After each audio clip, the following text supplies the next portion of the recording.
जिस भूमि पर बैठकर, जिस भूमि पर रहकर तपस्वी तप करें, साधक साधना करें, उपासना करें, ऐसी पवित्र भूमि पर बैठकर आप और हमको शिव महापुराण की कथा श्रवण करने का सौभाग्य प्राप्त हुआ है। सभी अलवर के रहवासी और आप सभी श्रोता भाई बहन जो इस पावन कथा को श्रवण करने के लिए दूर दूर से पधारे हैं, भगवान शिव की कृपा से, उनकी उदारता से, प्रेशर बढ़ाओ प्रेशर, उनकी कृपा से, उनकी उदारता से, उनकी दया से ये पावन शिव कथा श्रवण करने का सौभाग्य मिला है। यजमान परिवार श्री प्रमोद विजय वर्गी जी, श्री कपिल शर्मा जी, श्री अरविंद खंडेलवाल जी, श्री सत्यनारायण जी खंडेलवाल जी, श्री श्याम जी खंडेलवाल जी, श्री दिनेश खंडेलवाल जी, जिन्होंने इस पावन कथा का रस आस्वादन आप और हमको कराया है। एक बार यजमान परिवार के लिए जोरदार ताली बजाकर स्वागत करेंगे।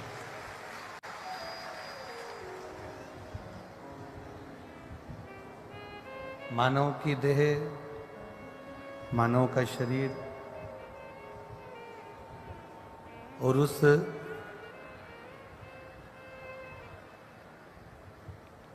देह में भगवान की भक्ति करना,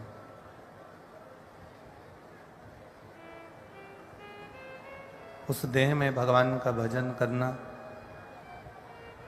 उस देह में भगवत नाम का स्मरण करना एक कठिन विषय है। जब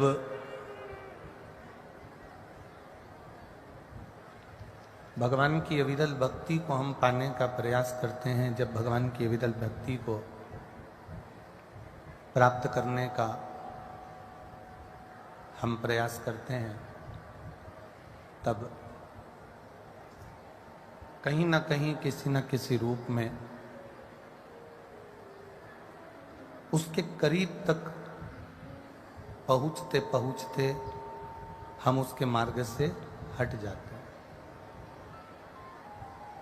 एक बात पहले कथा में कही है, आज अलवर की इस पावन धरा पर भी कहेंगे।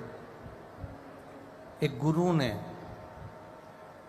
अपने 2 चेलों से कहा कि मुझे पानी पीना है और कुआं खोदो, बावड़ी खोदो और कुआं खोद के पानी निकालो, मुझे पीना है।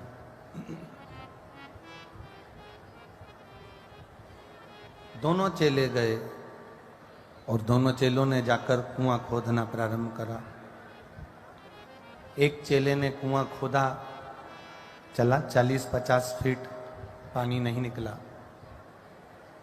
फिर उसने देखा कि यहाँ पानी नहीं निकल रहा, तो दूसरी जगह पानी निकालने लगे। दूसरी जगह कुआं खोदकर पानी निकालने लगे, वहाँ पर भी पानी नहीं निकला। तब तीसरी जगह कुआं खोदा और पानी निकालने का प्रयास किया। 3-4 कुएं 40-40, 50-50 फीट के 40-40, 50-50 फीट के खोदना प्रारंभ करे, पर पानी नहीं निकलता। अब एक चेले ने तो यहाँ भी कुआं खोद लिया, वहाँ भी कुआं खोद लिया, वहाँ भी कुआं खोद लिया, 4-5 जगह कुएं खोदे पर पानी नहीं निकला। दूसरा जो चेला था उसने कुआं खोदा 40 फीट 50 फीट, जब उसमें पानी नहीं आया तो उसको और खोदा 60 फीट 70 फीट, फिर उसको और खोदा 80-90 फीट, फिर उसको और खोदा 100 फीट 150 फीट पर पानी आ गया। जल लेकर गुरु जी के पास में आया, गुरुदेव ये जल लीजिए, पानी पी लीजिए। दूसरे चेले से शिष्य से गुरुजी ने पूछा कि तुमने कुएं नहीं खोदे? चेला कहता है इससे ज्यादा कुएं मैंने खोदे हैं, चलकर देख लो। 1 2 3 4 5 कुएं खुदे पर किसी में पानी नहीं है। इसने जो कुआं खोदा उसमें पानी आ गया। कारण क्या है? तुमने थोड़ा कुआं खोदा छोड़ दिया, दूसरा कुआं खोदा छोड़ दिया, तीसरा कुआं खोदा छोड़ दिया। पर दूसरा जो शिष्य था उसने एक कुएं को इतना गहरा कर दिया, इतना गहरा कर दिया, इतना गहरा कर दिया कि उसमें से पानी निकल गया और पानी पीने में आ गया। शास्त्र कहता है हम बैठते जरूर हैं भगवान का भजन करने के लिए, स्मरण करने के लिए, पर ये हमारे भीतर की सोच है। थोड़ी देर मन लगाया फिर उठ गए, फिर थोड़ी देर मन लगाया फिर चित्त हट गया, फिर थोड़ी देर बैठे फिर मन हट गया। ये हम बार बार करते रहे, बार बार अपने चित्त को भ्रमित करते रहे। एक चेला वो होता है जिसने खुदाई करी, करता गया करता गया करता गया, भगवान का नाम लेता रहा लेता रहा लेता रहा, एक लोटा जल शिव जी को समर्पित करता रहा, शिव की चौखट पर जाता रहा और आखिरी में शंकर भगवान ने उसका हाथ पकड़कर नैया पार लगा दी। एक भक्त वो हो जाता।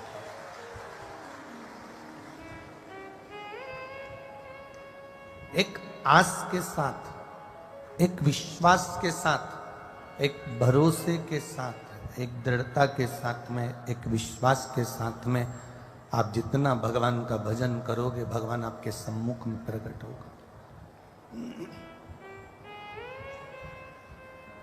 जहां पर भरोसा टूट जाता है, जहां विश्वास डिग जाता है, फिर परमात्मा के मिलने में बहुत देरी हो जाती है।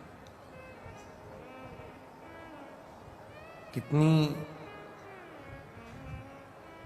एक भगवान शंकर का एक अवतार है लकुलेश अवतार। क्या नाम है शिव जी के अवतार का? लकुलेश। जम के बोलो जरा। लकुलेश अवतार मेरे शंकर भगवान का एक अवतार है जिसका नाम है लकुलेश अवतार। ये शिव जी का ऐसा अवतार है कि पूरे शरीर पर कोई वस्त्र नहीं है मेरे महादेव को। मेरे शंकर भगवान के पूरे विग्रह पर, पूरे शरीर पर कोई वस्त्र नहीं। शिव जी का लकुलेश अवतार ऐसा है कि एक हाथ में उनके खप्पर है और दूसरे हाथ में एक छड़ी है। आज त्रिशूल हाथ में नहीं लिए हैं, त्रिशूल की छड़ी हाथ में लेकर जा रहे हैं। ये लकुलेश अवतार। जटाबंदी है, भस्म रमा है, कान में एक फूल कनेर का शिव जी को लगा, त्रिपुंड मस्तक पर है। बड़ा सुंदर विग्रह भगवान शिव जी का जिसको लकुलेश अवतार कहा गया।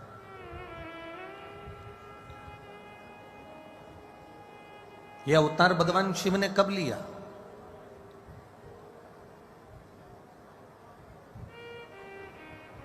लकुलेश अवतार लेने का शंकर भगवान का कारण क्या था? शिव जी का लकुलेश अवतार होने का एक कारण केवल इतना है। एक बार माता पार्वती जी ने भगवान शंकर से कहा, भोलेनाथ मुझे नंदनवन और महाकालवन इन दोनों का दर्शन करना। मुझे नंदनवन भी जाना है और महाकाल वन भी जाना। अब भोलेनाथ जी ने तुरंत माता पार्वती जी से कहा कि तुम एक वन का दर्शन कर लो, चलना है तो नंदन वन चल चलो, तो मैं तुम्हें नंदन वन का दर्शन करा देता, और यदि तुम कहो तो मैं तुमको महाकाल वन ले चलता हूं, महाकाल वन का दर्शन करा देता हूं। पर पार्वती जी मानी नहीं, और पार्वती जी ने कहा नहीं, मुझको तो दोनों वन का दर्शन करना है, मुझे नंदन वन भी जाना है और महाकाल वन भी जाना है। पार्वती जी से शिवजी ने पूछा कि ये बताओ कि तुम नंदनवन जाना क्यों चाहती हो और महाकाल वन जाना क्यों चाहती हो? कारण क्या है कि तुम नंदनवन जाना चाहती हो और महाकाल वन जाना चाहती हो? ऐसा ऐसा कारण क्या है? किस कारण से जाना चाहती हो? क्योंकि व्यक्ति अगर घूमने जाता है, भ्रमण करने के लिए जाता है, तो एक वन में होकर आ जाता है, एक वन में चले जाता है, वहां का दर्शन करता आ जाता है।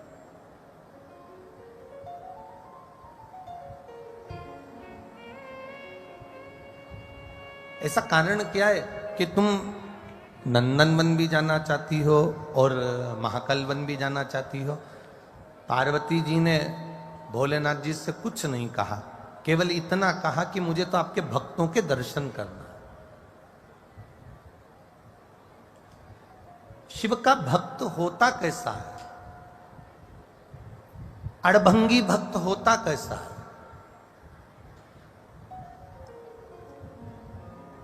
पूरी दुनिया के भागवत में आप जाइएगा, राम कथा में आप जाइएगा, गीता जी की कथा में आप जाइएगा, सारी दुनिया की जितनी कथाएं होती हैं उसमें आप दर्शन करने जाइएगा, और एक बार सारी कथाओं में जाने के बाद एक कथा कभी मौका मिले और आपके शहर में, आपके नगर में, आपके गांव में, आपके गांव से 200-500 किलोमीटर की दूरी पर कहीं अगर शिव महापुराण की कथा सुनने का मौका मिल जाए तो जाइएगा, दर्शन करना। भागवत के जो भक्त हैं, श्रोता हैं, राम कथा के जो श्रोता हैं, गीता जी के जो श्रोता हैं और शिव महापुराण के जो श्रोता हैं, इनका दर्शन करना, इन भक्तों का दर्शन करना कि इनके दर्शन का क्या फल है।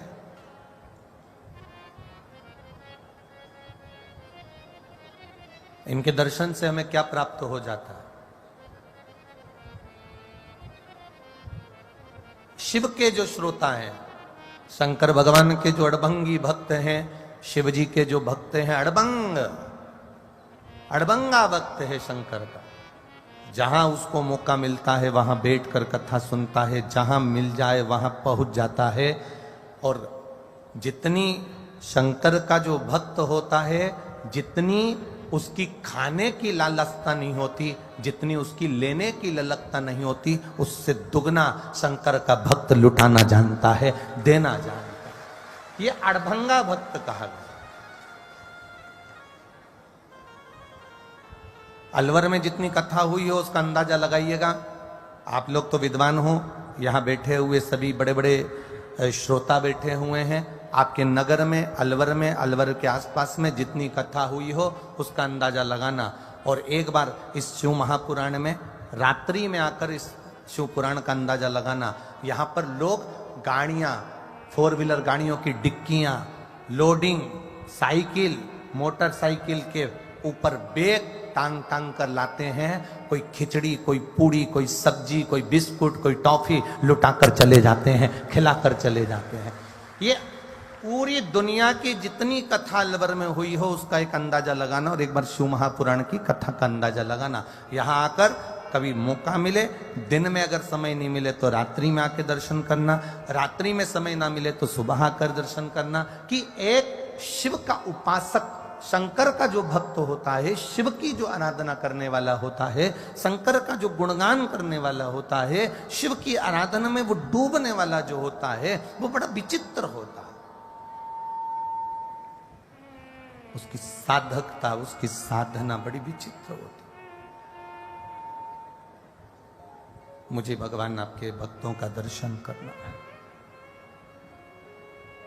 शिव जी ने कहा चलो पार्वती, मैं तुम्हें अपने भक्तों का दर्शन करा देता हूं। काशी की धरा पर नंदन वन में मेरा महादेव पहुंच गए।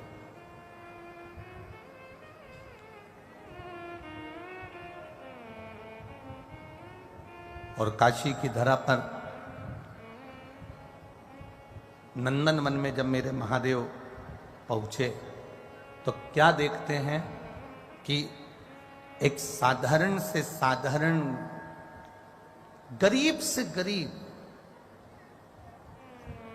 साधारण से साधारण व्यक्ति नंदन वन में बैठा बड़ी प्रसन्नता से जिंदगी जी रहा, बड़ी प्रसन्नता।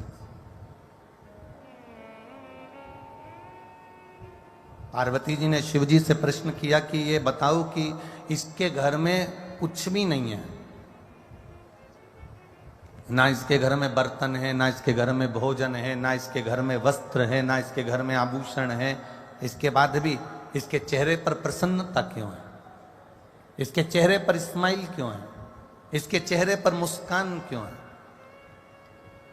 शंकर भगवान ने पार्वती जी से कहा मुझसे पूछने से अच्छा है कि ये जो नंदनवन में रह रहा है इससे जाकर पूछ लो कि तुम्हारे चेहरे पर प्रसन्नता क्यों है, तुम मुस्कुरा क्यों रहे हो, तुम हंस क्यों रहे हो, तुम प्रसन्न क्यों हो, तुम्हारे चेहरे पर स्माइल क्यों है, तुम खुश क्यों दिख रहे हो? तुम मुझसे पूछ रही हो, उससे अच्छा ही भक्त से पूछो। पार्वती मैया उसी समय उस भक्त के पास गई और भक्त से जाकर पूछा कि एक बात बताओ कि तुम इतने खुश कैसे रह रहे हो? ना तो तुम्हारे पास में भोजन है, ना तुम्हारे पास में वस्त्र है, ना तुम्हारे पास में आभूषण है, तुम दुखी हो, इसके बाद भी तुम खुश दिख रहे हो। उस भक्त ने माता पार्वती जी को देखा, स्त्री का रूप धारण कर कर, एक ब्राह्मणी का रूप धरकर माता पार्वती जी पहुंची थी, तो उसने माता पार्वती के चरणों को नमन करा, प्रणाम करा। स्त्री एक ब्राह्मण की नारी का रूप रख कर गई, इसलिए उसको प्रणाम किया है। हमारा सनातन धर्म, हमारे भारत की सभ्यता, हमारे भारत की भूमि, हमारा सनातन धर्म, हमारे शास्त्र, हमारे वेद हमारे सम्मुख में वर्णन करते हैं, नारी कोई भी हो, चाहे तुम्हारे घर की हो, चाहे बाहर की हो, नारी तुम्हारी चाहे बेटी हो, भाभी हो, माँ हो, धर्म पत्नी हो, बुआ हो, चाची हो, काकी हो, नानी हो, जो नारी है, शिव महापुराण की कथा कहती है कि नारी का जिंदगी में अगर आपने सम्मान करना सीख लिया तो पूरी दुनिया आपका सम्मान करना चालू कर देती है, जो नारी का सम्मान कर।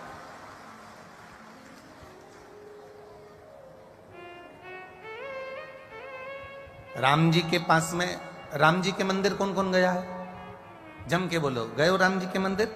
सीता जी कहां खड़ी रहती है राम जी के? बोलो, वो जम के बोलो, पास में। लक्ष्मी जी कहां बैठी रहती है नारायण के चरण के पास। ब्रह्मा जी के पास ब्रह्मणी बैठी रहती है, इंद्र के पास इंद्राणी बैठी रहती है, गणेश जी के पास रिद्धि सिद्धि बैठी रहती है। सारे देवी देवताओं को निकाल कर देखना, सारे देवताओं की धर्म पत्नी उनके पास में बैठी रहती है। केवल एक देव अधिदेव महादेव का मंदिर एक ऐसा होता है, शंकर का शिवालय एक ऐसा होता है कि शिवलिंग नीचे होता है और पार्वती जी ऊंचे स्थान पर बैठती हैं, क्योंकि शंकर पार्वती का सम्मान देते हैं। पार्वती को शिव जी नीचे नहीं रखते, पार्वती जी को सामने। आप महाकाल मंदिर में दर्शन करने जाओ, सोमनाथ मंदिर में दर्शन करने जाओ, काशी विश्वनाथ का दर्शन करने जाओ, 12 ज्योतिर्लिंग का दर्शन कर कर आना, एक भी ज्योतिर्लिंग में शंकर जी के पास में पार्वती नहीं मिलेगी। शंकर जी से दूर ऊंचे स्थान पर हाथ जोड़कर बैठी हुई पार्वती मिलेगी, क्योंकि मेरे महादेव ने नारी का आदर करा है, सम्मान करा है, सत्कार करा है। जरा सा नारी का अपमान हो गया था, मेरे महादेव जरा सा माता सती कुंड में कूद कर मर गई थी तो शिव को क्रोध आ गया था, और क्रोध आने के कारण भगवान शंकर ने फिर अपनी जटा से वीरभद्र को उत्पन्न कर कर पूरी यज्ञशाला को विध्वंस कर दिया था। जहां नारी का सम्मान है, इसलिए हमारा सनातन धर्म, हमारे भारत की सभ्यता, हमारी संस्कृति, हमारी मर्यादाएं, हमारी सोच, हमारी विचार ये कहते हैं, मेरे भारत का सनातन धर्म और मेरी सभ्यता और मेरी संस्कृति कहती है कि नारी का सम्मान, चाहे वो घर में रह रही हो, बाहर रह रही हो, कोई कैसी भी है, दुनिया के लोग उसको अपशब्द कह दे, दुनिया के लोग ताना दे दे, पर आप अपने मुख से कभी नारी का अपमान ना करो, उसको देना है तो आदर करो। उसी समय पर नंदन वन में उस साधारण गरीब से व्यक्ति ने कह दिया, मां आप कौन हो? पार्वती जी ने कहा, मैं एक ब्राह्मण की पत्नी हूं, मेरे मन का थोड़ा सा संशय है जिसको मैं मिटाने के लिए यहां आई हूं। क्या संशय है आपका? आपका संशय क्या है? मेरा संशय केवल इतना सा है कि आप इतने दुखी होने के बाद आप खुश कैसे रह लेते हो? आपको इतनी तकलीफ होने के बाद आपके चेहरे पर प्रसन्नता कैसे आ जाती है? आप इतने प्रसन्न भाव में कैसे रह सकते हो? तब उस साधारण से व्यक्ति ने माता को प्रणाम कर कर कहा, मां देखिए, अगर हम किसी को दुख अपना बता भी देंगे तो मां, क्या मेरा दुख कम हो जाएगा? मेरी माताएं बैठी हैं यहां कथा में और मेरे भाई लोग भी बैठे हुए हैं कथा में।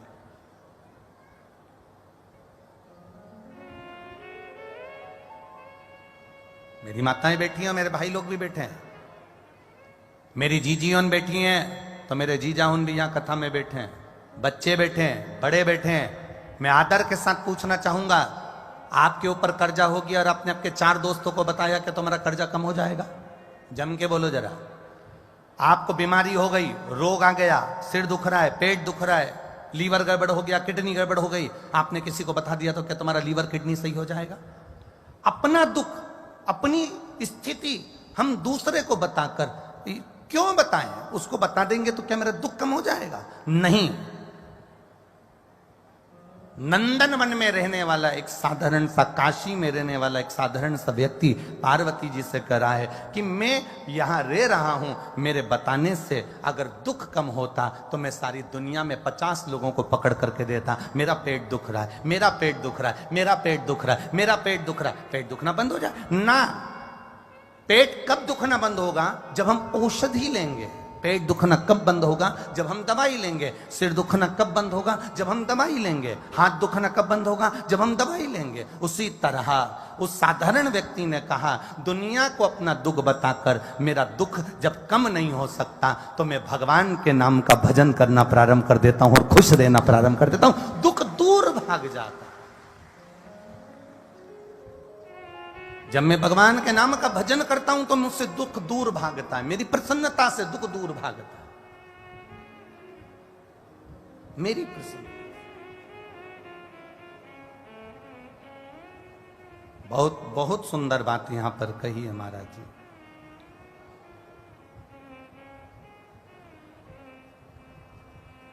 कितना भी दुख हो, कितना भी दुख हो, जिंदगी में ऐसा कोई मनुष्य नहीं पैदा हुआ जिसकी जिंदगी में दुख नहीं है। कितना ही दुख हो, बस एक बात अपने जीवन में शिव महापुराण से उतार कर रखना कि दुख हो तो भी मुस्कुराना, दुख हो तो भी हंसना।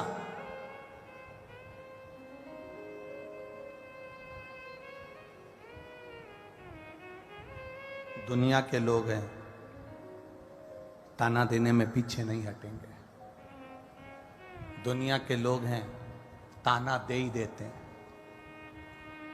राम जी महाराज ने गिद्धराज जटायु का अंतिम संस्कार करा। बोलो, रामायण सुनी कि नहीं सुनी है? अरे जम के तो बोलो, सुनिए। राम जी ने गिद्धराज जटायु का अंतिम संस्कार करा। करा था कि नहीं करा था? करा था ना। जब गिद्धराज जटायु का अंतिम संस्कार करा, दुनिया के लोग हैं, ताना देने में पीछे नहीं हटते। देने वालों ने ताना दे दिया, अपने पिता का अंतिम संस्कार नहीं करा और दूसरे का अंतिम संस्कार करता फिरे राम जी। कहने वाले कहते रहे, बोलने वाले बोलते रहे, अब शब्द कहने वाले कहते रहे, पर राम जी डिगे नहीं, अपनी भक्ति में, अपने भजन में रमे रहे। नंदन वन में माता पार्वती जी ने एक साधारण से व्यक्ति से पूछ लिया, पूछा, और बहुत बहुत सुंदरता का भाव हो। ताली बजाने के लिए सत्संग है, ताली बजाने के लिए शंकर जी का मंदिर है, ताली बजाने के लिए भगवान का भजन है। और शिव महापुराण की कथा कहती है ताली बजाओ तो सत्संग में बजाओ, पर किसी के दुख में या किसी के बर्बादी में या किसी की तकलीफ में कभी ताली मत बजाना। किसी को कष्ट है तो प्रसन्न मत होना, उसके दुख को देखकर दुखी हो जाना, उसके सुख को देखकर सुखी हो जाना।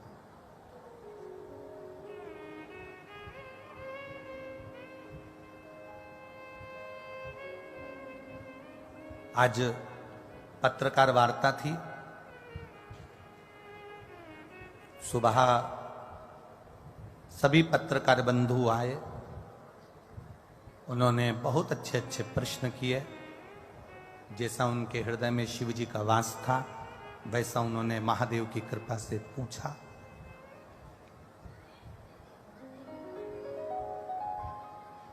एक प्रश्न, दो प्रश्न, दो एक पत्रकार बंधुओं ने भी कहे, आप कहते हो कि बेलपत्र का प्रयोग, आप कहते हो कि बट वृक्ष का प्रयोग, आप कहते हो पीपल के वृक्ष का प्रयोग, ये सब कुछ,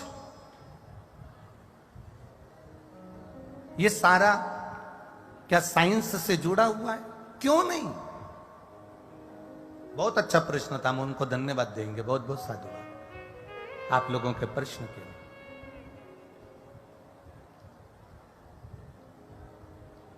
क्या ये सब साइंस से जुड़ा? क्यों नहीं जुड़ा? आप किसी वृक्ष के नीचे बैठे हो तो उसकी एनर्जी आपको मिलेगी। आप कथा में जाकर बैठे हो, उसकी एनर्जी आपको मिलेगी। कथा 1 बजे चालू होती है, तुम सुबह 9 बजे, 8 बजे, 7 बजे, 5 बजे, 4 बजे, 6 बजे आकर बैठ जाते हो। ईमानदारी से बोलना, कथा जब चालू होती है 1 बजे से लेकर 4 बजे तक, 1 बजे के पहले 12 बजे से लेकर 5 बजे तक आप में से कितने लोग हैं जो अपने घर पर फोन पर बात करते हो यहां बैठकर? कोई करता है क्या? जम के बोलो जरा। नहीं। कोई फोन उठाता है क्या?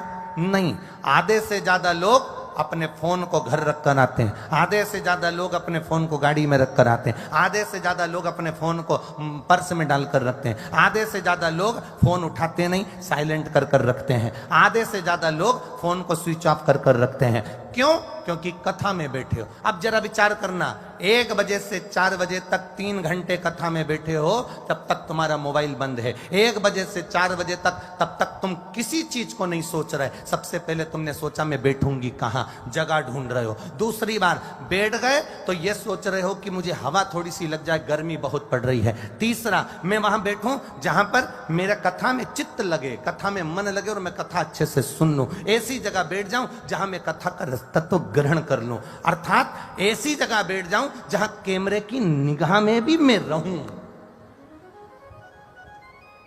चैनल पर भी मैं दिखती रहूं। बोलो सही है कि गलत है? बोलते जाओ जरा हो।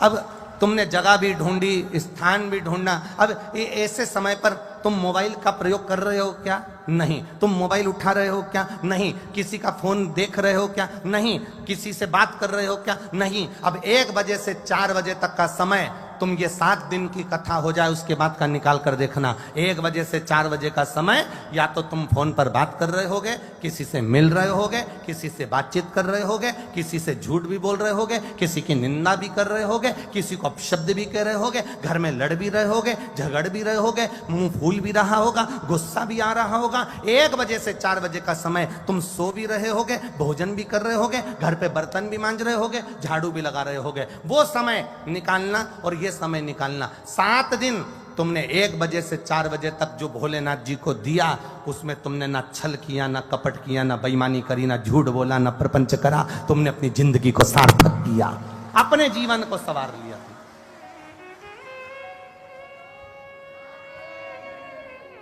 कई लोग कहते हैं गुरुजी आपकी कथा सुनने इतने सारे लोग आते हैं। आज का प्रश्न है पत्रकार वार्ता का, इतने सारे लोग कथा सुनने आते हैं, क्या सब शंकर के भगत हैं?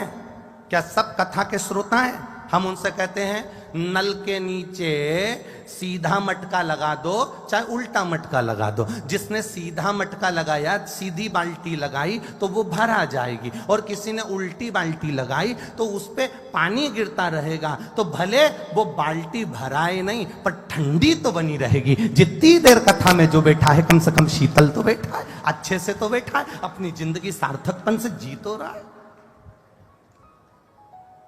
फिर किसी ने प्रश्न किया पत्रकार वार्ता में, क्या शिव पुराण में सब कुछ लिखा है? हम कहते हैं ये शिव पुराण नहीं है, ये तो मेरे वेद व्यास जी महाराज ने रसोई घर में, किचन में मसाले का एक डब्बा होता है। मेरी जीजियां सब जानती है, मेरे भाइयों को तो मालूम कि नहीं मालूम पता नहीं, पर मेरी जीजियों को मालूम है। एक ऐसा गोल डब्बा, चौकोर डब्बा होता है, 1 खन, 2 खन, 3 खन, 4 खन, 5 खन उसमें रहते हैं, ढक्कन लगा रहता है उसमें।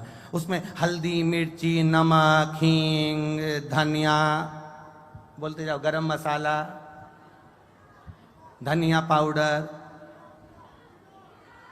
हाँ, जीरा, राई, बोलो री जीजियों, सब उस डब्बे में रहता है कि नहीं रहता? एक ही डब्बे में सब है, एक ही डब्बे में सब। मेरे वेद व्यास जी महाराज ने एक ही शिव पुराण में सब भर दिया, तुम्हें जो लगे निकाल कर यूज करते रहना। ये डब्बा दिया है मेरे बाबा ने, ये डब्बा दिया है कि जिसके शरीर में कष्ट हो, डब्बा निकालो। तुम्हें पालक की सब्जी बघारना है, डब्बा निकालो, उसमें क्या क्या सामान डलता है खुद निकालो, डाल दो। और उसमें दाल बघारना है, क्या क्या डलेगा, खोलो डब्बा, निकालो, डाल दो। कड़ी बनाना है, मेथी दाना निकालो, डाल दो। डब्बे में सब रखा है, बस डब्बा खोलना है और उसमें से निकाल कर तुम्हें डालना है। उसी तरह वेद व्यास जी ने ये मसाले का डब्बा शिव पुराण के रूप में दे दिया कि दिल से इसको जो पढ़ेगा, इसमें से उपाय निकालेगा और कर लेगा, समझ लो उसकी दाल बगर गई, उसकी जिंदगी सवर गई। ये शिव पुराण है, ये शंकर की कथा है, ये ओघड़ी की कथा, ये शिव भक्ति की कथा। हाँ, किसी किसी के घर में मसाले का ये मसालदानी नहीं होती, किसी किसी के यहाँ डब्बे अलग अलग होते हैं, और जिसके घर में डब्बे अलग अलग होते हैं वो एंड टाइम पे डब्बे मिलते ही नहीं। बोलो जी सही है कि गलत है? हल्दी का डब्बा, मिर्ची का डब्बा, राई का डब्बा, जीरा का डब्बा, गरम मसाले का डब्बा, हींग का डब्बा, इसका डब्बा, उसका डब्बा, सब डब्बे जमे हैं। एट ए टाइम पर पोहा बगारना है, मिल नहीं रही मीठी नीम का धरी है, डब्बा नहीं। किसी किसी की यहाँ डब्बे अलग अलग होते हैं। वो अलग अलग जो डब्बे होते हैं उसमें ढूंढने में दिक्कत आती है, पर मसालदानी 10-12 खन की, उसको खोल लो, उसमें से जो चाहो निकालो, सब्जी बघार कर बस सब्जी में बघार लगा लो, सब्जी में स्वाद आ जाएगा। उसी तरह शिव महापुराण की कथा है, इसमें से जो तुमको अच्छा लगे, जो तुम्हारी जिंदगी संवारने वाला हो, जो तुम्हारे लिए अच्छा लगे, उसमें से निकाल लो और अपनी सब्जी बघार लो, अपना जीवन संवार लो और अपनी जिंदगी को मस्त जी लो। ये शिव महापुराण की कथा कर।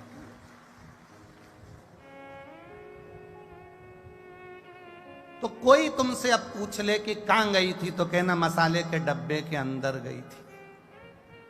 मसाले का डब्बा, किसी को राई, किसी को नमक, किसी को मिर्ची, किसी को धनिया, किसी को हल्दी, जो सब्जी में लगा आपने निकाला, डाला, डब्बा बंद कर दिया। इस शिव महापुराण में वेद व्यास जी ने 24,000 श्लोक में केवल मेरे महादेव के एक एक तत्व का वर्णन किया। शहद लगाने से क्या होता है, बेलपत्र चढ़ाने से क्या होता है, काली तिल चढ़ाने से क्या होता है, एक गेहूं का दाना चढ़ाने से क्या होता है, एक कमल गट्टा चढ़ाने से क्या होता है, एक धतूरा चढ़ाने से क्या होता है, क्या होता है अरहर की पत्ती चढ़ाने से क्या होता है, शिव तत्व को जानने से। एक एक शब्द का जिनने जाना, ये पत्र आए, हम ज्यादा पत्र तो अभी पढ़े नहीं, एक पत्र लिखा है। मैं रीचा गुप्ता, स्कीम नंबर 3, अलवर राजस्थान से हूं। कहीं बैठी हैं रीचा जी गुप्ता? कहीं बैठी हो? मैं रीचा गुप्ता, स्कीम नंबर 3, अलवर राजस्थान में एक लोटे जल का मैं वर्णन करना चाहती हूं गुरुदेव। मेरी शादी को 6 साल पूरे हो गए थे, मेरी कोई संतान नहीं थी। सारे इलाज करवाए, डॉक्टरों को दिखवाया, यहां तक कि झाड़ फूक भी करवाई, फिर भी संतान की प्राप्ति नहीं। गुरुदेव, डॉक्टर के अनुसार संतान का सब जो डॉक्टर ने बोला सब कराया, पर औलाद नहीं। तब किसी के कहने पर आपकी शिव महापुराण की कथा एक छोटी सी क्लिप मोबाइल पर आई, और मोबाइल पर जब क्लिप आई तो सुनने का मन लगा, और मन लगा तो आपने 108 बेलपत्र का उपाय बताया, काली मिर्च का उपाय बताया। फिर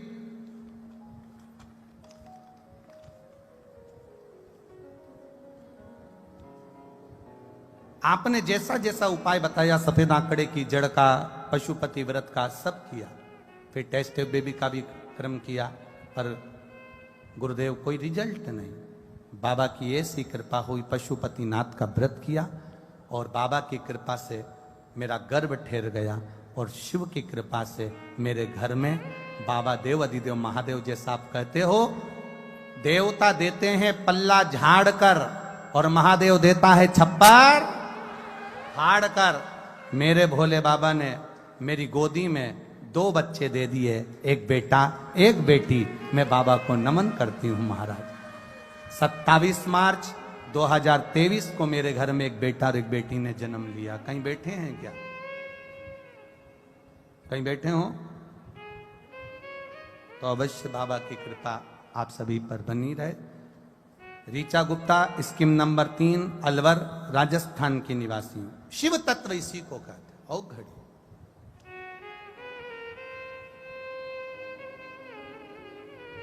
शिव की भक्ति किसको कहते? ये मसाले का डब्बा है, मसाले के डब्बे में से जो निकाल लोगे वो निकल गया। आप सबसे निवेदन है, जितने यहां कथा के पंडाल में आए हो, जो कथा के पंडाल के बाहर हो, लाखों की संख्या में आप लोग पहुंचे हो, आपसे निवेदन है, जो अच्छा लगे आपको शिव महापुराण में वो अपने पास रख लेना संजो कर। जो आपको लगे कि ये मेरी जिंदगी संवारने वाली बात है, मैं करूंगी, और मेरा बाबा, अर्थात आप लोग जो व्यासपीठ से बताया जाता है वो करते हो। करते कैसे हो? लगन से करते हो, आस लगा कर। एक पत्र और आया है, बड़ा सुंदर, देखिए।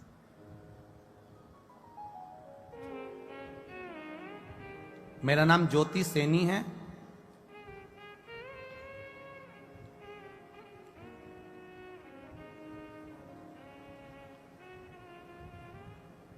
मैं राजगढ़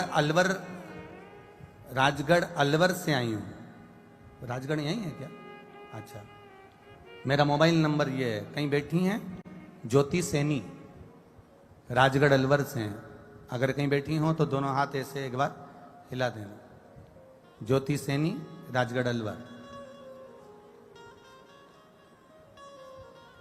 पिछले वर्ष मेरे पेट में अचानक दर्द हुआ। हमने राजगढ़ के ही अस्पताल में जांच करवाई तो उसमें मेरे गर्भाशय के पास में गांठ हुई, और डॉक्टर को दिखाया तो उन्होंने गांठ का ऑपरेशन का बोल दिया। सारा परिवार चिंतित हो गया गुरुदेव। उसका एक कारण है परिवार का चिंतित होना कि मेरी उम्र कम है, मैं मात्र 15 वर्ष की हूं, और 15 वर्ष की और मेरे गर्भाशय के पास गांठ हो जाना अर्थात चिंता का विषय हो गया गुरुदेव। इतनी छोटी सी अवस्था में गर्भाशय के पास गांठ होना, सारा घर चिंता में पड़ गया। जयपुर जाकर जांचें कराई, उसमें भी गर्भाशय में गांठ बताई गई। डॉक्टर ने कहा इसका ऑपरेशन होना जरूरी है, ये गांठ जांच के लिए जाएगी और पता पड़ेगा कि ये गांठ है किस चीज की। अब और चिंता बढ़ गई, कैंसर जैसे रोग का विचार मन में आने लगा। गुरुदेव, हमने डॉक्टर साहब जयपुर के डॉक्टर से कहा आप दवाई दे दीजिए, हम विचार कर कर ऑपरेशन कराएंगे। दवाई लेकर आ गए। डॉक्टर ने कहा जल्दी से जल्दी ऑपरेशन करा लेना। हम घर आए, एक महिला को शिव मंदिर जाते हुए देखकर बाबा की कृपा से हमने भी मंदिर जाना चालू करा। शंकर जी पे जल चढ़ाती, वहीं पर आचमन कर लेती, एक बेलपत्री को उठाकर खा लेती गुरुदेव।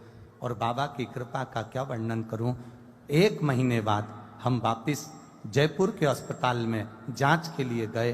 डॉक्टर ने कहा तुम्हारे शरीर में कोई गठान नहीं है, वो गल चुकी है। यह शिव भक्ति है, ये ओघड़ी है। कहीं बैठी हो तो हाथ हिला सकती हैं।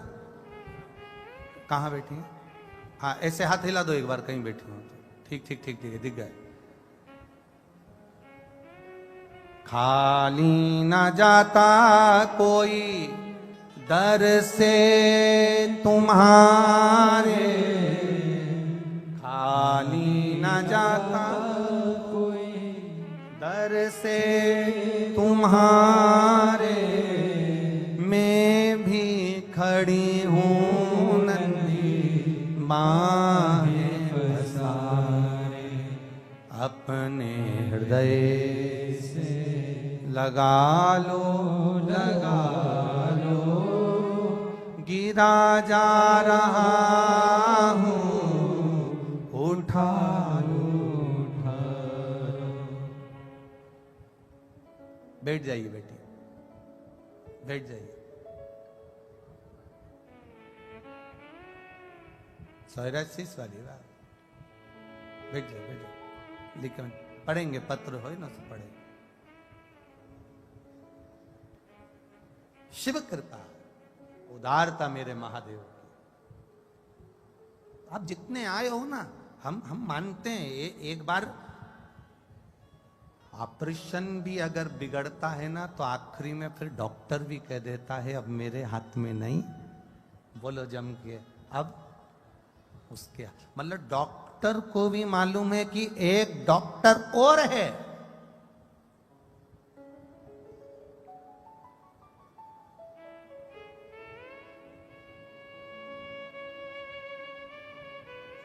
ये डॉक्टर को भी मालूम है कि एक डॉक्टर और है।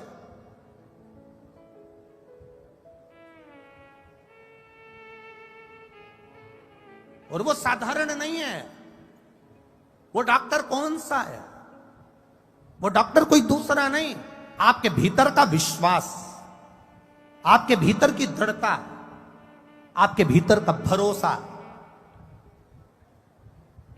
और आपके भीतर की भक्ति, शिव से लगन। आप जानते हो, दुख आ गया ना, तकलीफ आ गई ना, कष्ट आ गया ना, तो एक एक, हम तो अलवर की बात नहीं कर रहे, पूरे विश्व की बात, पूरे भारत देश की भी नहीं, विदेशों की भी बात कर रहे हैं। आज के जमाने में दुनिया के लोगों को मालूम है कि अब अगर तकलीफ आई है तो मुझे शंकर के मंदिर जाना है, एक लोटा जल चढ़ाना है, एक बेलपत्री उठाकर खाना है। ये मेरा विश्वास कहता है कि मेरा रोग ठीक हो जाएगा। जब भरोसे के साथ आप परमात्मा के पास जाते हैं तो वो संभाल लेता है। भरोसे के साथ परमात्मा आपको संभालता है, भरोसे के साथ, विश्वास के साथ वो संभाल लेता है। आए करोड़ों करोड़ों लाखों लाखों लोग। कल जो अभिषेक हुआ, कल जो अभिषेक, इससे पहले जो पिछले वर्ष अभिषेक हुआ था, 44 करोड़ लोगों ने अभिषेक करा था। ये आस्था चैनल की टीआरपी और चैनलों की टीआरपी से मालूम पड़ता है कि कितने लोग अभिषेक करे हैं। कल मालूम पड़ा 63 करोड़ लोगों ने कल का अभिषेक करा था। 63 करोड़ अभिषेक एक साथ रात्रि को, पूरा देश विदेश सब जगह लोग करे हैं। सब जगह जहां लोगों को मिट्टी नहीं मिली तो उन्होंने बर्फ का शिवलिंग बनाकर पूजन कर, बर्फ का, कि थोड़ी देर बाद गल जाएगा, विसर्जन हो जाएगा। ये शिव तत्व को जानना है। मेरा पूरा देशवासियों को दंडवत प्रणाम है।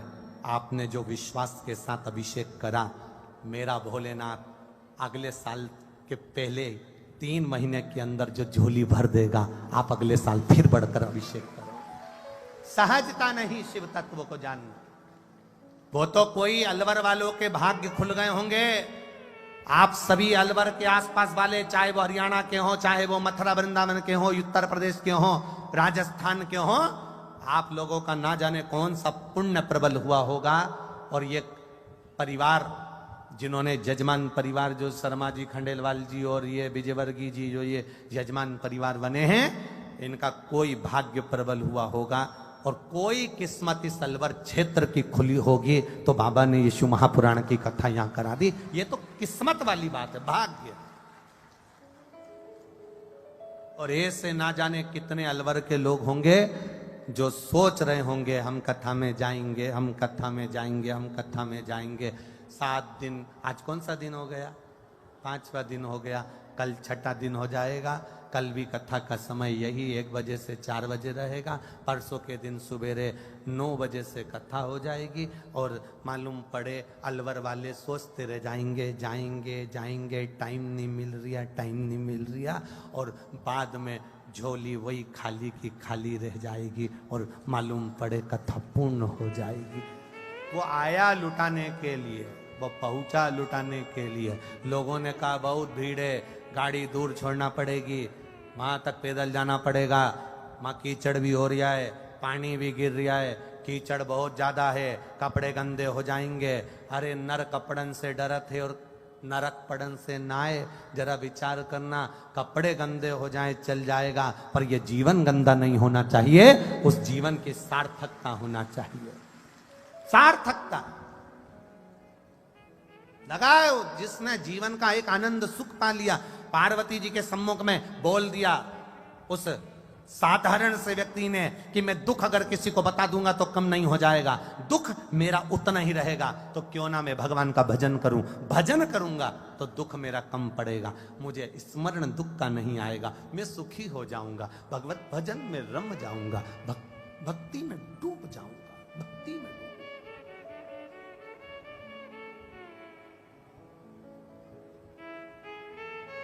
जिनको भगवान ने थोड़ा बहुत धन ज्यादा दिया, उन्होंने दोनों हाथों से लोगों को खूब खिलाया, पानी पिलाया, शरबत पिलाया, पानी पिलाया, बिस्कुट खिलाया, टॉफी खिलाई, पूड़ी सब्जी खिलाई, खिचड़ी खिलाई, पोहा खिलाया, हलवा खिलाया, ब्रेड पकोड़ा खिलाया।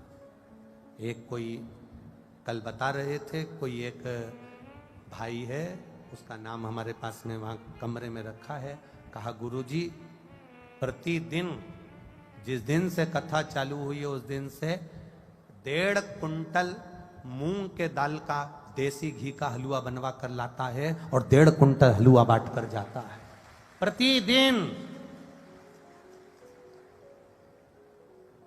कहा गुरुजी, एक कोई लेडीज है, वो 2 बोरा भर भर के, 3 बोरा भर भर कर ब्रेड पकोड़े बना कर लाती है अपने घर में तल तल कर, और बोरा भर कर लाकर 1.5, 2, 3 बोरा ब्रेड पकोड़े बांट कर चली जाती है। धन्यता है साहब, मैं नमन करता हूं आपके विचारों को, आपके इस धन को। लोग मरने के बाद खिलाएंगे, मालूम पड़ेगा कि खाया कि ना खाया, खिलाया कि ना खिलाया। ये मौका मिला इन शिव भक्तों की सेवा करने का, और जिसने दिल से कर ली, बाबा ने उसको छप्पर फाड़ कर दे भी दिया, दिल से दिया, दिल से करी सेवा, जितनी बनी, जिससे जैसी बनी कर।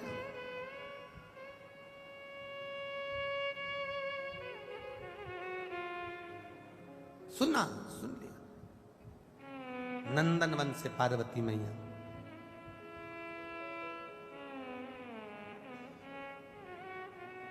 पार्वती जी अब महाकाल वन गई हैं, और महाकाल वन में भगवान शंकर ने पार्वती जी से कहा कि तुम रूप रख कर जा रही हो तो मैं भी रूप रख कर जाऊंगा, मैं रूप बदल कर जाऊंगा।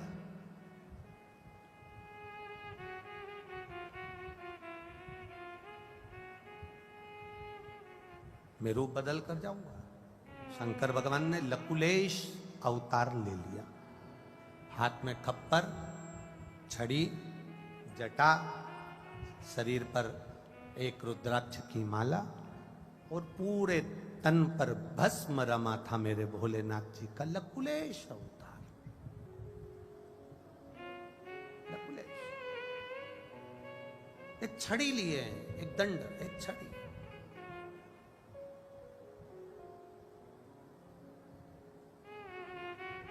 ये कौन सा अवतार है भगवान शिव का? जरा समझिएगा। महाकाल वन में लकुलेश अवतार कर कर धारण कर कर भगवान शंकर पार्वती के साथ में भ्रमण कर रहे थे, और भ्रमण करते करते 4 शिष्य लकुलेश भगवान ने 4 जगह से भिक्षा को मांगा है। अवंतिका पूरी महाकाल वन में 4 स्थान से भिक्षा को प्राप्त किए। 4 स्थान, 4 शिष्य बना। वो 4 शिष्य नहीं, बचपन, जवानी, अधेड़ी और बुढ़ापा, ये समझ लीजिए कि इन चारों को मेरे महादेव ने साथ लिया है। एक बहुत सुंदर सा प्रसंग आपके जीवन में आपको काम आ सकता है। कभी मौका लग जाए, कभी मौका लगे। डॉक्टर ने इस बेटी ने तो 15 साल की आयु में शिव पर विश्वास कर कर अपने शरीर की गांठ को जल चढ़े हुए जल से, बेलपत्र से ठीक कर लिया, और डॉक्टर ने नॉर्मल रिपोर्ट भी कर दी।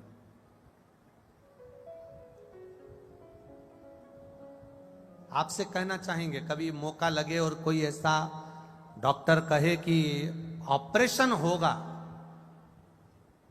ऑपरेशन होगा, या शरीर में ये रोग आ गया है और बड़ा भारी रोग है, इस रोग का कोई इलाज नहीं है, तब उस जगह पर एक बेलपत्र, मात्र एक बेलपत्र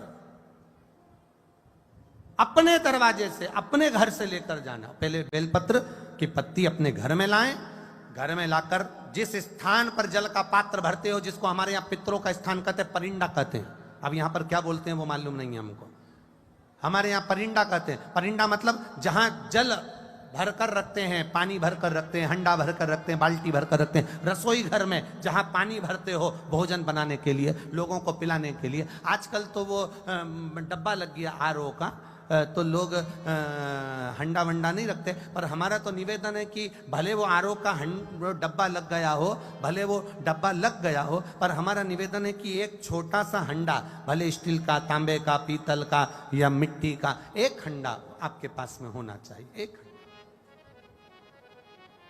हमारा निवेदन है, होना चाहिए, वो पितरों का स्थान है। अब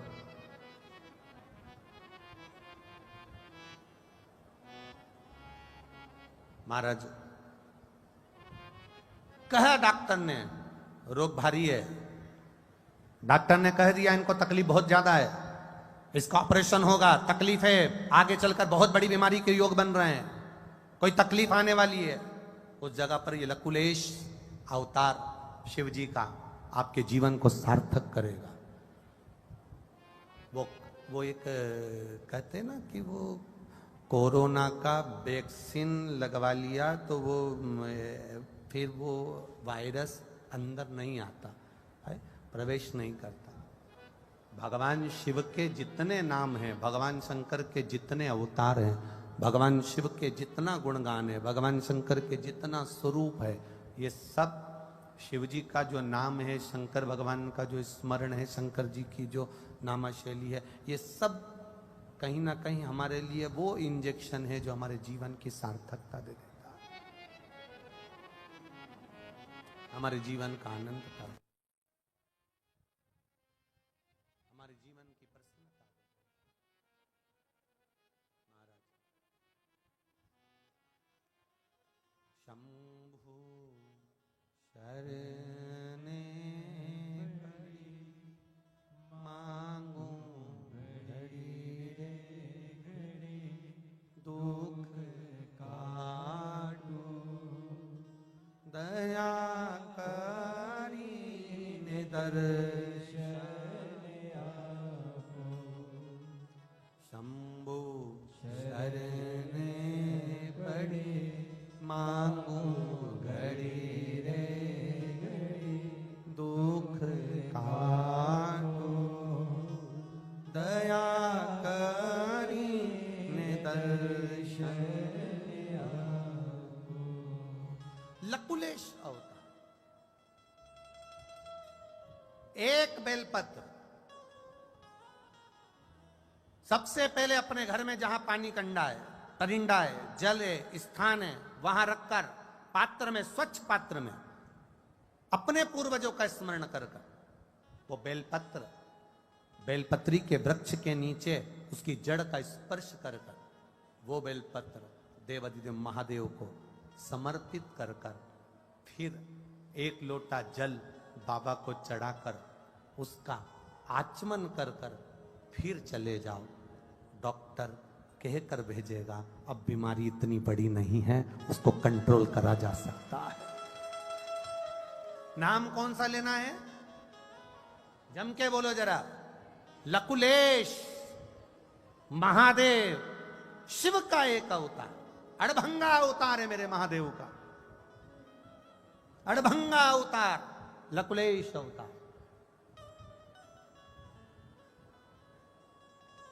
कुर्म पुराण में, मत्स्य पुराण में, स्कंद पुराण में, शिव महापुराण के अंतर्गत लकुलेश अवतार का वर्णन मिलेगा। फिर मेरे लकुलेश भगवान ने, जो कि अड़भंग जीव, दो दो दो अवतार मेरे बाबा के बड़े विचित्र, एक अवधूतेश्वर, एक लकुलेश। एक शिवजी का अवधूतेश्वर अवतार, अवधूत।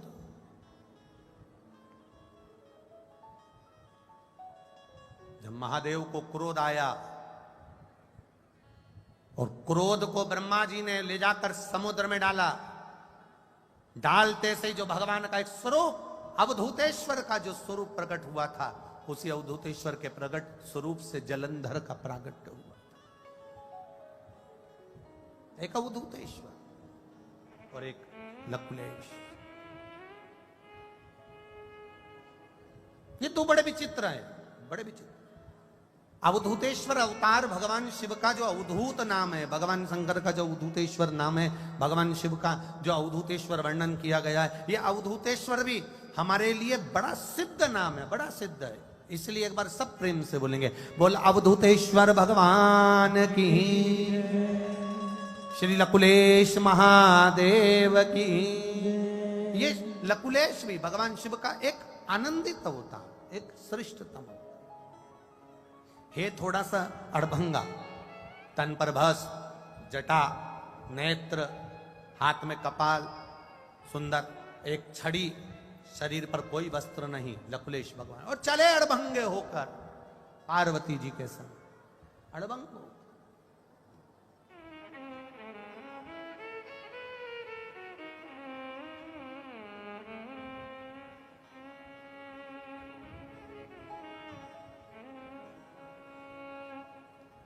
और फिर विनती निवेदन जो किया शिव तत्व के लिए,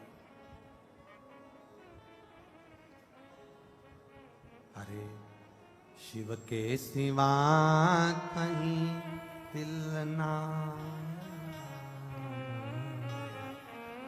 शिव के सिवा कहीं दिल ना लगाना। ये शिव का एक अड़भंगा स्वरूप है, शंकर का एक आनंदित स्वरूप है, जिसमें व्यक्ति खो जाए।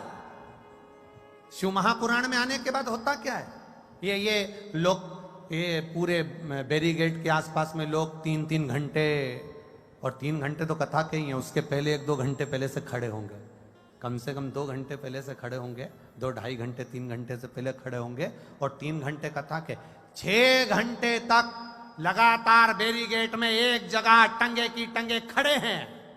मैं आस्था वालों से कहूंगा कभी कभी इन पर भी कृपा कर दिया करो। 3 घंटे पहले से 3 घंटे कथा के 6 घंटे तक एक जैसे खड़े इंतजार में, उसकी परीक्षा। और ये फिर कहेंगे, ये कहीं और अगर कोई प्रसंग होता और कहीं अगर कथा का भाव होता तो लोग इनके लिए सोफा और कुर्सी और मेटिन और बढ़िया आनंद में बिछा देते, पर इनकी जो भक्ति है ये कोई व्यवस्था नहीं देखती, इनकी भक्ति केवल महादेव देखती है और महादेव के चरण देखती है, ये अविरलता भक्ति है। मैं प्रणाम करता हूं आप लोगों को, धन्यवाद, बहुत बहुत साधुवाद। आप अपना कीमती समय निकालकर मेरे शंकर की भक्ति को पाने के लिए आए हो। और ये विश्वास के साथ इस व्यासपीठ से कह सकता हूं, आपकी भक्ति खाली नहीं जाएगी। 3-4 घंटे खड़े रहे हो, उसकी भक्ति खाली नहीं जा सकती। आपका जीवन आनंदित होगा, ये निश्चितता है। आयो, बड़ी दूर दूर से आए, बड़ी दूर दूर से, कोई धूप में खड़ा है, कोई कहीं खड़ा है, कल पानी गिरता रहा उसमें खड़े रहे। ये अविरलता भक्ति है तुम्हारी, ये तुम्हारी अविरल भक्ति, ये खाली नहीं है।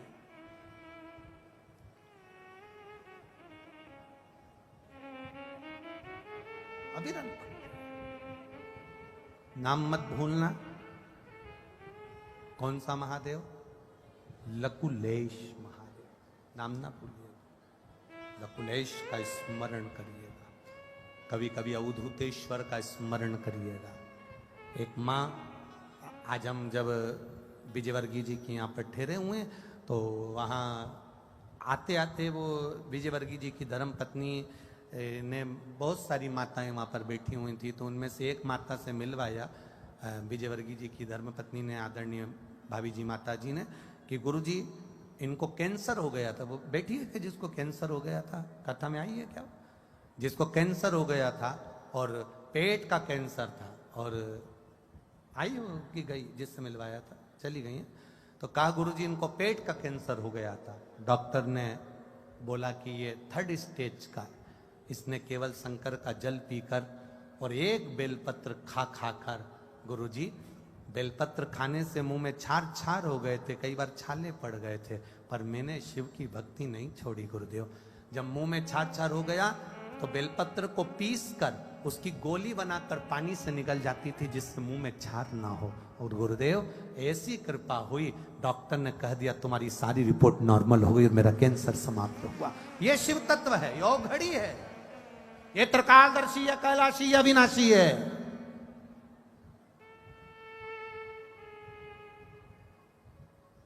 इसमें भक्ति का बल बढ़े, तुम्हारे विश्वास। एक पत्र आया है, देखिए।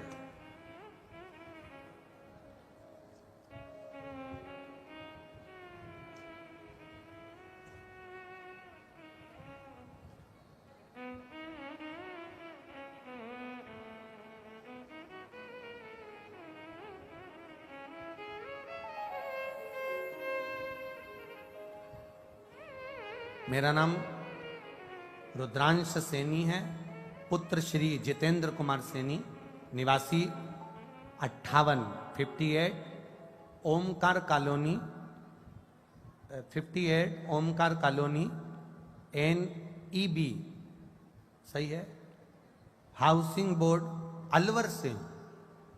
सही बोला एड्रेस? NEB इसमें लिखा है। मेरा नाम रुद्राक्ष सैनी है, पुत्र श्री जितेंद्र कुमार सैनी, निवासी 58 Omkar colony, NEB, housing board, Alwar से हूँ। भोलेनाथ की दया का मैं क्या वर्णन करूँ गुरुदेव। मैं 10 वर्ष का हूँ गुरुजी, मेरी लिखावट अच्छी नहीं है, इसलिए मैंने टाइप करा कर आपको भिजवा रहा हूँ मेरे परिचय से। अभी ज़्यादा अच्छे से मुझे कुछ आता नहीं, पर बाबा की कृपा से मैंने लिखा है गुरुदेव। सबसे पहले मैं बाबा को वर्णन करूं, दंडवत करूं, और जजमान जी को मैं प्रणाम करता हूं जिन्होंने हमारे अलवर को शिव पुराण की कथा दी है। गुरुदेव मैं क्या वर्णन करूं बाबा की कथा का, मैं क्या स्मरण करूं गुरुदेव।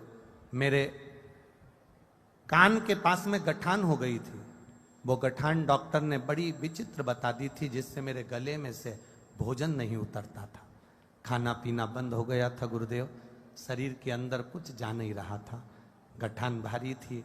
डॉक्टर ने ऑपरेशन का कह दिया था। डॉक्टर कहे जांच होगी गठान की भी, सब चिंता में आए गुरुदेव। पर बाबा का हम क्या वर्णन करें, शिव तत्व का हम क्या वर्णन करें। एक लोटा जल शिव जी को चढ़ाना प्रारंभ करा गुरुदेव, और वो जल पीता था और लगाता था। दूसरी बार जब जांच कराई गुरुदेव, तो वो गठान बाबा की कृपा से पूरी गल चुकी थी और मैं ठीक हो गया। इसलिए मैं बाबा को नमन करता हूं। शिव तत्व है। ओ घड़ी, कहीं बैठे हो? रुद्रांश सैनी, पुत्र श्री जितेंद्र कुमार सैनी, कहीं बैठे हो तो हाथ हिला सकते हो बाबू। शिव तत्व इसी को कहते हैं।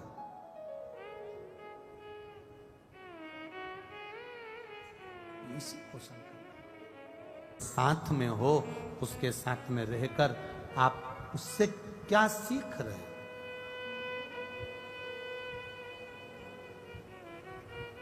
अच्छी जगह पर बैठोगे, अच्छा कुछ प्राप्त होगा। बेकार जगह पर बैठोगे, बेकार कुछ प्राप्त होगा। 3 घंटे आप इस कथा के पंडाल में बैठे हो तो तुमने कोई गलत काम नहीं किया है। 3 घंटे बैठकर कथा के पंडाल में से कुछ ग्रहण किया है।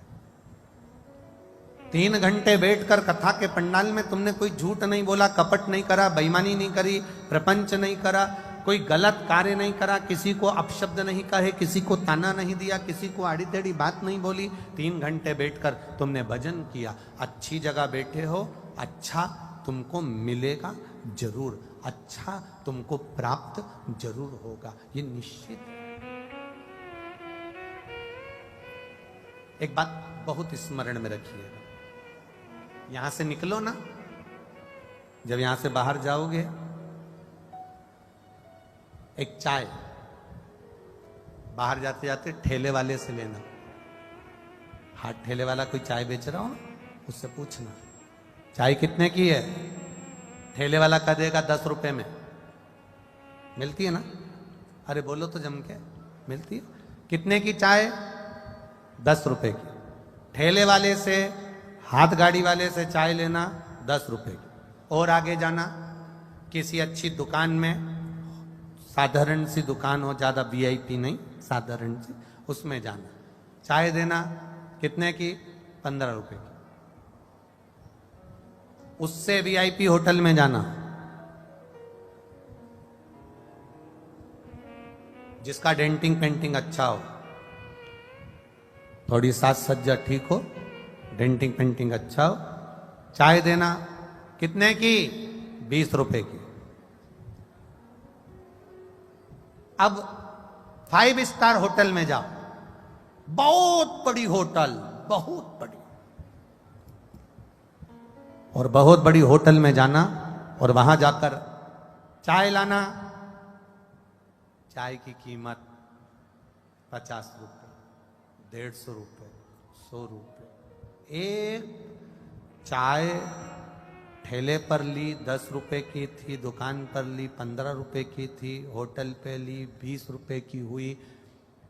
फर्स्ट क्लास में गए तो वो और अलग मिली, और 5 स्टार में गए तो वही चाय 150 की मिली। शक्कर भी वही है, दूध भी वही है, चाय की पत्ती भी वही है, जिसमें पी रहा हो कप भी वही है।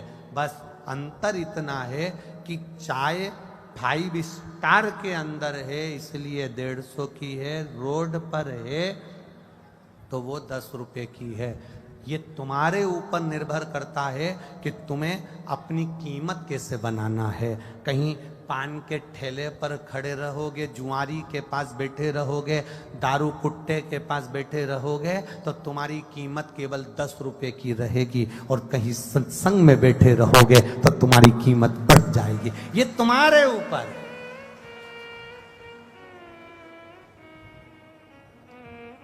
ये तुम पर निर्भर करता है।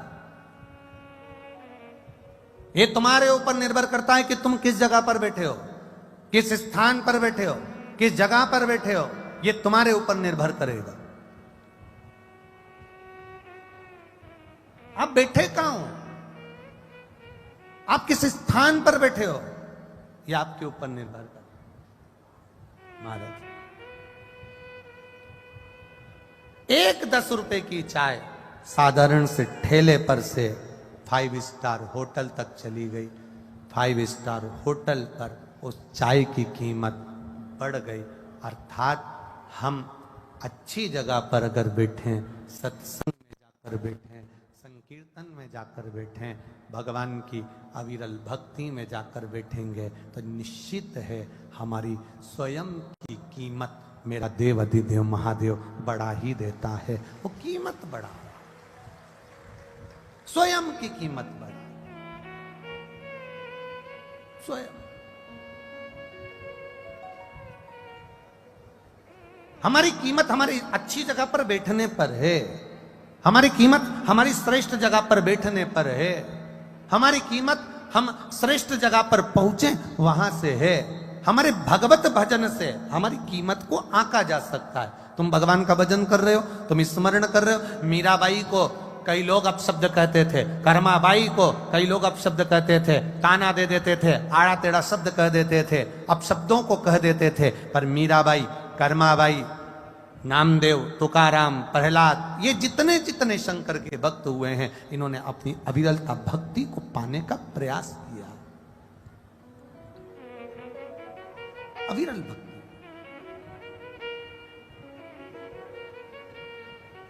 इसलिए खाली ना जाता कोई दर से तुम्हारे। आप भी बोलिए, खाली न जाता कोई दर से तुम्हारे, मैं भी खड़ा हूँ नन्ही बाहें बसाए, अपने हृदय से लगा लो, लगा लो, गिरा जा रहा हूँ, उठा लो, उठा लो, भोले अपने दर से अब तो न टालो, गिरा जा रहा हूँ, उठा लो, उठा लो। शिव की आराधना भक्ति। मेरे महादेव के 3 नेत्र हैं। कितने नेत्र हैं? 3। आपके कितने नेत्र हैं? कितने? 2। ना ना ना ना। शंकर भगवान अगर पृथ्वी पर रहते हैं, मृत्यु लोक में मेरा देव अधिदेव महादेव अगर रह रहे हैं, तो मेरे शिव जी अगर मृत्यु लोक के देवता हैं तो उनके 3 नेत्र हैं। देव अधिदेव महादेव के 3 नेत्र हैं। तो हमारे भी कितने नेत्र हैं? 2 नहीं, 3। एक, हम अपनी अच्छाई को देखें। दूसरा, हम अपने परिवार की अच्छाई को देखें। और तीसरा नहीं, हम अगर दूसरे की बुराइयों को ढूंढ रहे हैं तो हमारा करा गया अच्छा कर्म नष्ट हो जाता है। 3 नेत्र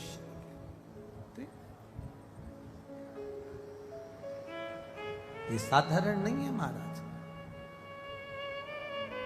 अपनी अच्छाई देखना एक नेत्र का काम।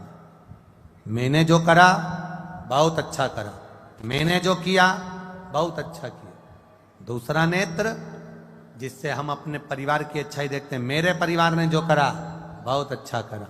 और तीसरा नेत्र मेरे महादेव ने सबको दिया है, जिससे वो हर एक व्यक्ति की बुराई ढूंढा करता है। चाहे वो जहां रहता है, किसी न किसी में से कुछ ना कुछ बुराई ढूंढने का प्रयास करता है। उसने करा ऐसा कर दिया, उसने बोला ऐसा बोला। शिव तत्व मना करता है।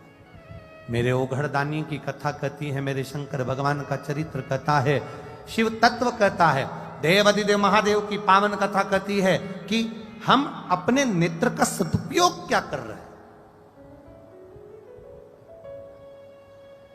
हम अपने नेत्रों का सदुपयोग क्या करें।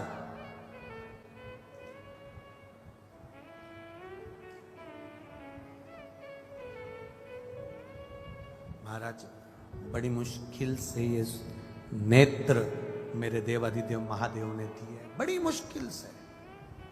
हम इसका उपयोग क्या कर रहे हैं? जो शरीर मिला, 2 मित्र थे, दोनों मित्र शहर में गए, मकान लिया किराए से, मकान किराए से लिया, उसमें रहना चालू कर दिया।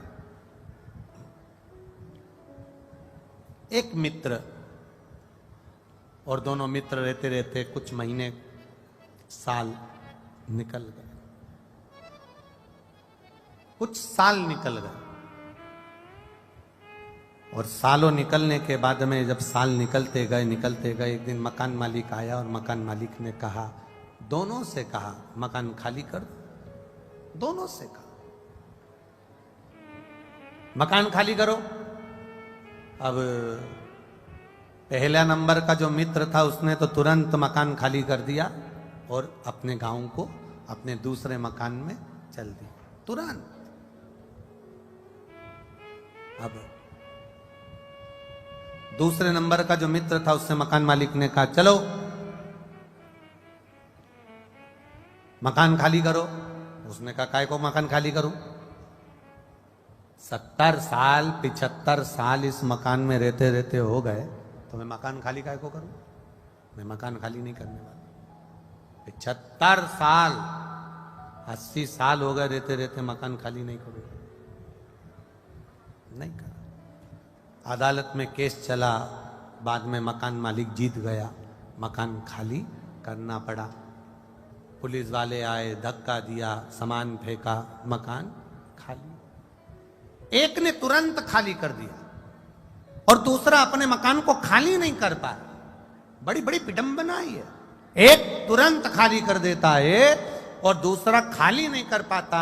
उसी तरह दो तरह के लोग संसार में रहते हैं। एक जो भगवान की भक्ति में जुड़ा हुआ है, भगवान के स्मरण में जुड़ा हुआ है, अविरल भक्ति में लगा हुआ है, तुरंत नोटिस आया और इसने मकान खाली करा, अपने इस मकान को तुरंत खाली कर देता है और ये आत्मा परमात्मा की ओर चली जाती है। और दूसरे नंबर का मकान में रहने वाला किराएदार वो होता है, पलंग पर पड़ा है, सड़ रहा है, परमात्मा खाली कराने को कह रहा है तो भी ये मकान को खाली नहीं कर पाता, उलझा रहता है, आसक्तियों में पड़ा रहता है, आसक्तियों में पड़ा, उलझा पड़ा, आसक्तियों में पड़ा हुआ है, आसक्तियों में रमा हुआ है, आसक्तियों में समाहित है वो।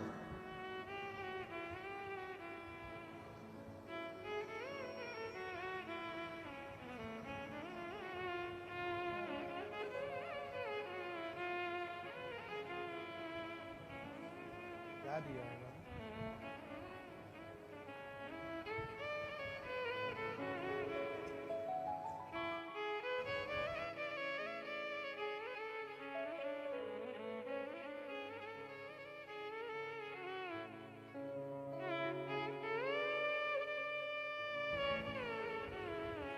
आसक्तियों में पड़ा हुआ है। और जब आसक्तियां व्यक्ति को घेर लेती है, आसक्तियां व्यक्ति को पकड़ लेती है, तो फिर वो छोड़ता नहीं है। काम, लोभ, आसक्ति, तृष्णा, वासना ये व्यक्ति को पकड़ती है, खींचती है। शिव महापुराण का काम है, बहुत सुंदर प्रसंग है महाराज जी, ध्यान दीजिएगा। भगवान कृष्ण, दुर्योधन, अर्जुन, शकुनी, सब, भीष्म पितामह, धृतराष्ट्र, गांधारी, कुंती माता, पांडु, जितने भाई हैं पांडव सब एक साथ रह रहे हैं, कौरव जितने साथ हैं सब एक साथ रह रहे हैं, एक घर में रह रहे, एक परिवार में रह रहे। भगवान द्वारिकाधीश का महागमन भी हुआ, जाना भी हुआ, आना भी हुआ, सब मिले जुले, सब प्राप्त हुआ। पर देखिए दुर्योधन और अर्जुन में एक अंतर सबसे बड़ा था। दुर्योधन ना भीष्म पितामह से राय लेता था, दुर्योधन ना धृतराष्ट्र गांधारी से राय लेता था, दुर्योधन ना अपने भाइयों से राय लेता था, दुर्योधन ना द्वारिकाधीश से राय लेता था, दुर्योधन ना अपने गुरु द्रोणाचार्य से राय लेता था, दुर्योधन जब भी राय लेता था अपने शकुनी मामा से राय लेता था। और अर्जुन सबको छोड़कर अगर राय लेता था तो द्वारिकाधीश से राय लेता था। दोनों में अंतर है, दोनों में। एक आप बैठ कर रहे हो, दूसरा आप राय किससे ले रहे हो, तीसरा भोजन कैसा कर रहे हो, ये आपके ऊपर निर्भर करता है।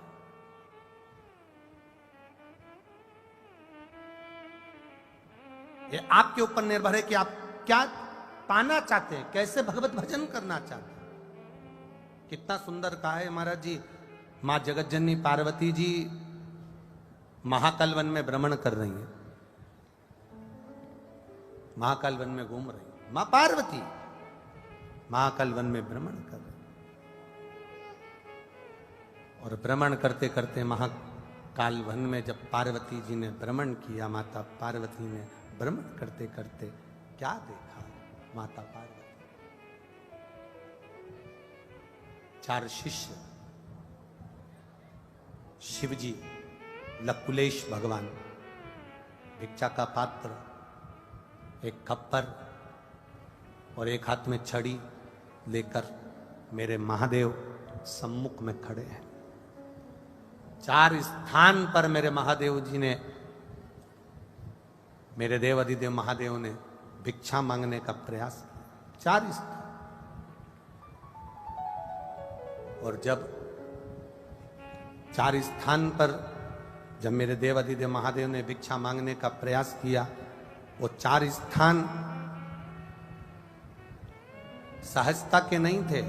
देवाधिदेव महादेव ने उन 4 स्थान पर जहां पर लकुलेश बनकर भिक्षा मांगी, वो सहज स्थान नहीं थे, वो साधारण स्थान नहीं थे।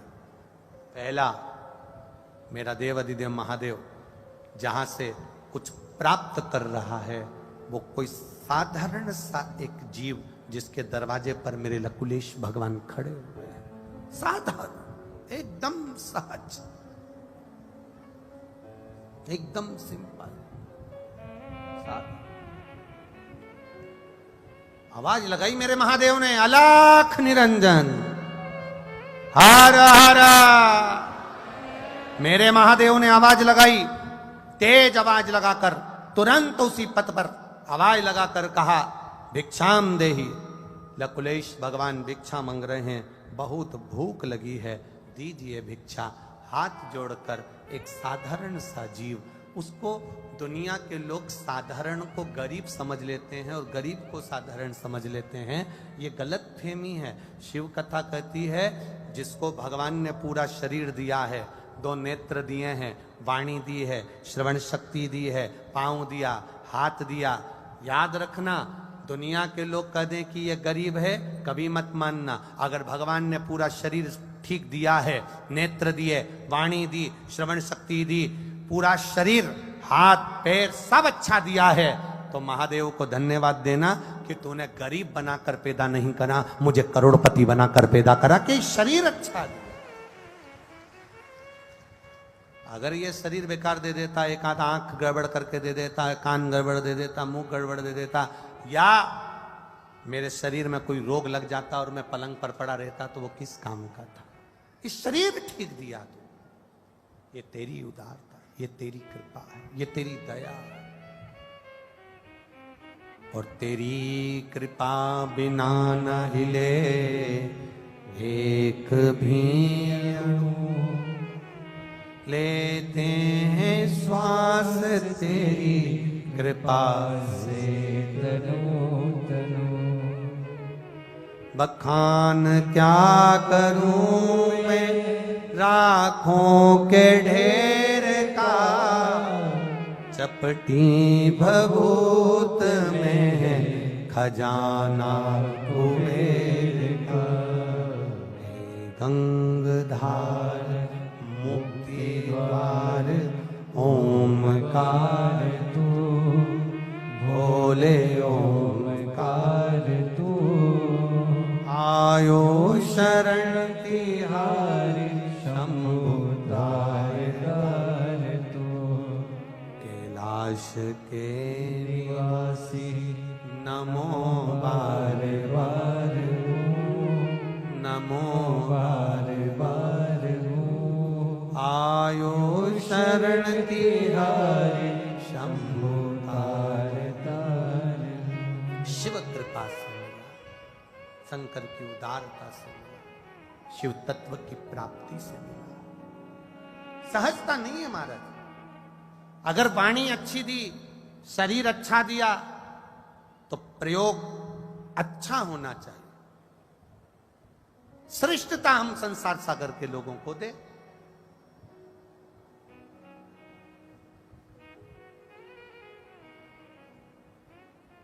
दो जगह ब्रेक होना बहुत जरूरी है। कितनी जगह? बोलो बोलो, जम के बोलो। 2 जगह पर ब्रेक होना बहुत जरूरी है। एक गाड़ी में ब्रेक होना जरूरी है और एक अपनी वाणी में ब्रेक होना जरूरी है।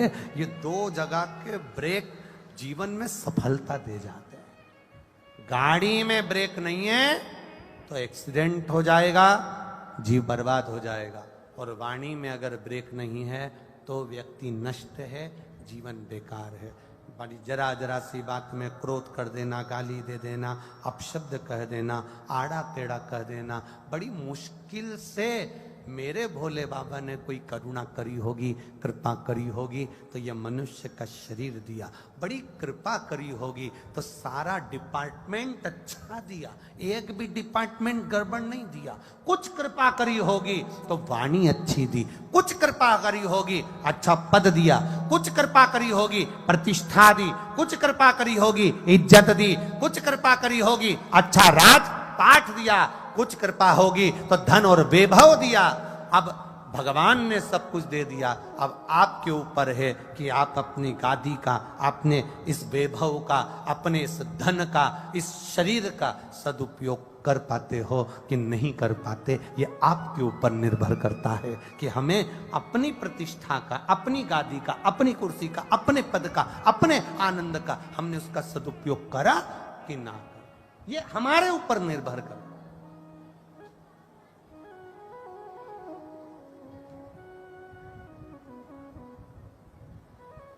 ये हमारे ऊपर निश्चित करता है। इसलिए मत बुरे कर्म कर बंदे वरना पछताएगा, भगवान की आंखों से तू बच ना पाएगा, तू बच नहीं पाएगा। अरे ओ अज्ञानी मत करना गाने, तेरे कर्म का फल भी तू ही पाएगा, जैसा किया तूने तेरे आगे आएगा। मत बुरे कर्म कर बंदे वरना पछताएगा, भगवान की आंखों से तू बच नहीं पाएगा, तू बच नहीं पाएगा। शंकर भगवान ने लकुलेश रूप धारण कर कर भिक्षा पात्र हाथ में लेकर, एक छड़ी हाथ में लेकर मांगने के लिए दरवाजे पर खड़े हैं। भूख लग रही है, कुछ दीजिए। सामने खड़ा हुआ साधारण सा एक सहज सा व्यक्ति हाथ जोड़ कर कह देता है, निवेदन कर कर कह देता है, बाबा जी, ओ बाबा जी। साधारण सा व्यक्ति ने एक शब्द कहा, बाबा जी आप हमारे दरवाजे पर मांगने के लिए खड़े हो, निवेदन आपसे इतना है कि हम तो जो आप सामने खड़े हो आपसे ही तो मांगकर हम खाते हैं, और आज मेरा बाबा मेरे दरवाजे पर मांगने के लिए आया है। कभी तुम्हारे दरवाजे पर कोई मांगने वाला आए ना तो अहंकार में मत फूलना कि तुम देने वाले हो। मांगा उसी के दरवाजे से जाता है जिसको भोलेनाथ ने पहले से दे रखा होता है, उसी के दरवाजे पर मांगने के लिए कोई जाता। आप अहंकार ना करते हुए कि मेरे पास मांगने के लिए, ना ना ना ना, तुम्हें मांगने के लायक, अर्थात तुम्हें मेरे बाबा ने इतना दिया है कि तुम्हारे दरवाजे पर लोग खड़े हैं, लाइन लगी है, आए गए पीछे आगे सब दूर, गाड़ी घोड़ा सब नौकर चाकर, ये मेरे बाबा की कृपा है। इसलिए ये मानना कि वो बाबा ने मुझे दिया है, इस लायक बनाया कि मैं किसी को कुछ दे सकूं। एक बिस्कुट का पूड़ा अगर आप बांट रहे हो, एक टॉफी आप बांट रहे हो, पूरी सब्जी आप बांट रहे हो, कुछ आप अगर दुनिया के लोगों को खिला रहे हो तो ये मत सोचना कि तुम कुछ कर रहे हो, ये तो मेरे बाबा ने तेरा हाथ पकड़कर ऊपर की ओर बढ़ा दिया, तुझे इस लायक बना दिया कि तू कुछ दे रहा। यहां जितनी मेरी जीजी आई हैं, जितने मेरे भाई लोग बैठे हैं, उनसे निवेदन है, कभी जिंदगी में ये मत महसूस करना कि तुम किसी को खिला रहे हो, तुम किसी को दे रहे हो, तुम किसी को प्रदान कर रहे हो। ये तो उसकी उदारता है, ये उसकी करुणा है, ये उसकी दया है। कि दया की न होती जो आदत तुम्हारी, तो सूनी ही रहेगी अदालत तुम्हारी। ये उसकी उदारता है, ये उसकी करुणा, ये उसकी कृपा है जो हमें इस लायक बनाए।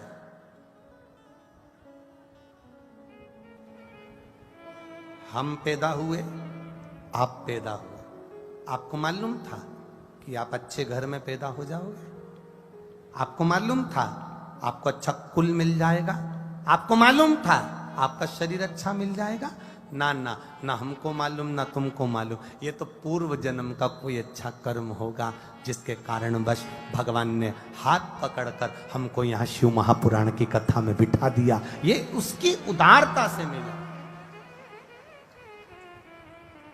ये उसकी दया से मिला है। लकुलेश भगवान का अवतार एक भिक्षा मांगने के लिए द्वार पर पहुंचे हैं महाराज, द्वार पर भिक्षा के।